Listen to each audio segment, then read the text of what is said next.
This is Michael Leahy here of the Irish Freedom Party. I want to say a few words about the demonstrations which took place outside the Dàil yesterday at a free speech rally. The scenes that we witnessed were not very edifying. TDs being attacked and being intimidated and being bullied. I would wish to completely dissociate the Irish Freedom Party from this type of activity. We have no truck with people who will intimidate anybody, or who would bully anybody, or who will threaten people with violence. We are subject to that ourselves, of course, and the media will never cover that. If I ever show up to speak anywhere, I will be attacked by an angry mob of very violent and intimidatory people who will shout at me and threaten my family. You will never hear that, of course, being reported on radio, television.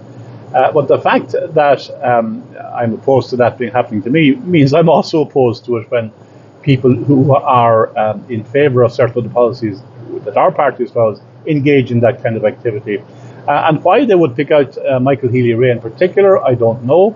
The rural independent TDs have been one of the few blocks in the Dàil who have been sympathetic on the issue of freedom of speech and who have been sympathetic in opposing the open doors migration policy.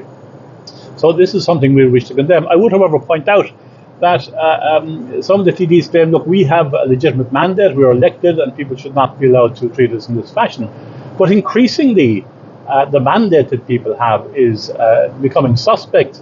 And if Helen McEntee's legislation is passed, whereby opposition will be effectively outlawed, then I think that mandate will become worthless, and they will no longer be able to claim that they have a legitimate mandate to speak on behalf of anybody, because democracy does not work unless you have freedom of speech. So I have a feeling that the scenes that we witnessed yesterday may get a great deal worse. There's a lot of people out there who are extremely angry. They feel they're not being represented. The Dàil is passing legislation which was never voted on in the Dàil, but it's being sanctioned by Europe, which is not a legitimate part of the democratic process. So it may get a great deal worse. This is Michael Leahy of the Irish Freedom Party. Thank you very much.